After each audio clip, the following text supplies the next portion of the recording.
top 3 exercises to help fix plantar fasciitis or heel pain. So if you've been getting no results with potentially massage, foam rolling, anything else, this video is going to break it down very, very simply. So let's get into it. Just make myself a bit smaller. Perfect. So first exercise is going to be this pronation drill. So you're going to set up in this position, staggered stance, barefoot, one foot in front of the other. And all you're going to do to start with, I'll just play this as we go through it, is very gently rock your knee forward and then rock your knee back. And all I want you to do initially is just notice the difference in foot pressure. So when you have a neutral or a negative shin angle, so when your shin is in this position, the pressure should be in your heel, the weight should be in your heel, your weight should be in your heel. And then as you bend your knee and encourage it forward, the weight should go from your heel to the middle of your foot. Okay, so do 5 reps just to understand that. Then what we're going to do is we're going to introduce this idea of an arch being created. So you'll notice as my shin is in this position, I've got a nice arch in the middle of my foot. And then as I bend my knee, pay attention to the arch will then close and flatten into the floor. So you want to think about this a little bit like an unwinding and winding. So as I come back out, everything comes out. So my shin is back, an arch is created. And then as I bend my knee, everything's closing up. My heel and big toe are trying to stay in contact with the ground the whole time. And really the only thing that should be moving is that arch in the middle of your foot. So again, the arch is open here. And then as I'm bending, the arch is closing. How is this helping your plantar fasciitis or heel pain? Well, it's just getting usually a very, very stiff foot moving and working as it should. When you walk and you run, which is called the gait cycle, our foot needs to be able to transition from pressure in the heel to pressure in the middle of the foot to pressure in your forefoot toes to lift off when you're walking or running. So this is simply teaching your foot to move as it should be doing. And more than likely, if you've been dealing with plantar fasciitis or heel pain, it will be stiff and it won't be moving like it should be. You can do 1 to 2 sets of this, 15 to 20 reps on each side, and do it daily. It's probably the most effective way to do it because your brain will get used to the movement and your body will start to change quite quickly. So that's exercise number 1.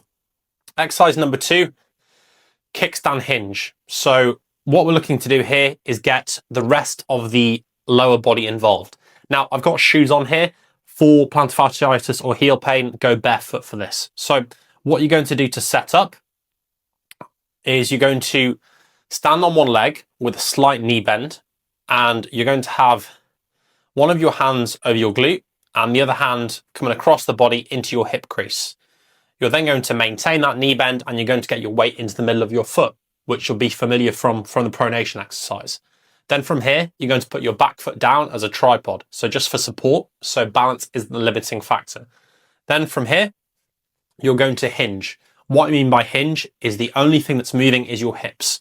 So your hips are you're going to try almost push your hips back towards the opposite wall while keeping your weight forward. So you'll see what I mean.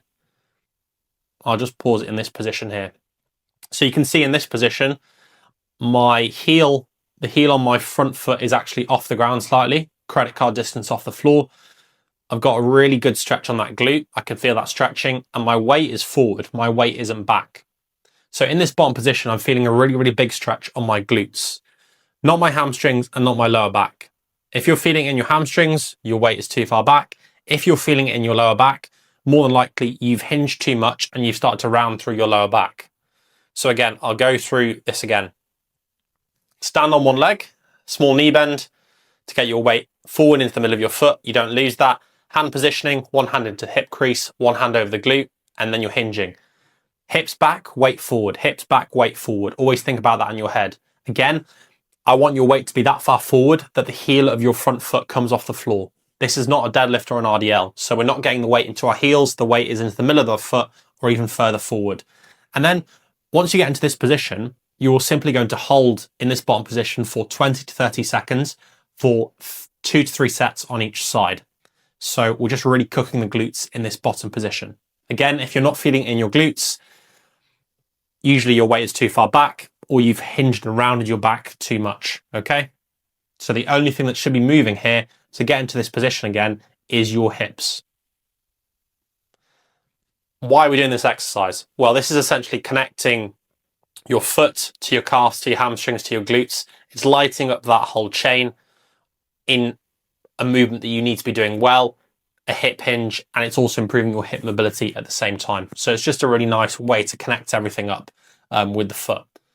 Then the final one, again, you can do that kickstand hinge daily after the pronation drill. Final exercise is a foam roller bridge. This is predominantly just to kind of cook the hamstrings and the calves. Okay, so we're going to set up in this position, lying on your back. Again, ideally do this barefoot if you're dealing with plantar fasciitis or heel pain, because it'll just get a bit more foot activation. Feet go flat on the foam roller, knee bend like this. You're going to tuck your pelvis. So you'll notice I'm doing this here, there. So your lower back is flat into the floor. And then you're going to lift your hips centimetre, half an inch off the floor. And you're simply going to hold this position. So you'll notice my hips are really, really low and my heels are nice and high. So they're not dropping below the level of the foam roller. And you can see straight away, my calves are working really hard. My hamstrings are working really hard. All you're going to do is hold this position for between 45 to 60 seconds for 2 to 3 sets. I wouldn't do this one every day. So the first 2 exercises you can do daily, the pronation, the kickstand hinge, just a couple of sets on each. But this one, because it's going to cook the muscles a bit harder, I would only do it 3 times a week, okay? And yeah, you're simply going to hold this position. Once you can do 45 to 60 seconds on the double leg quite comfortably, then move on to a single leg. Again, I'm demonstrating what not to do here is don't do this and lift your glutes, lift your hips really high to get the glutes and lower back involved. We want to keep everything nice and low. Sorry about that. I want to keep everything nice and low so it is just hamstrings and calves. So again, tuck your pelvis, lower back into the floor. Just make sure you see that. Tuck, lower back into the floor, hips half an inch off the floor, heels nice and high, simply holding this position. So hamstrings, calves on, glutes off. Perfect, lovely. And again, 3 times a week. Once this gets easy, move on to a single leg. Perfect, nice short live stream today. Any questions about that, just let me know. And if you're interested in working with me to fix plantar fasciitis or another injury or pain, just check out the top link down below.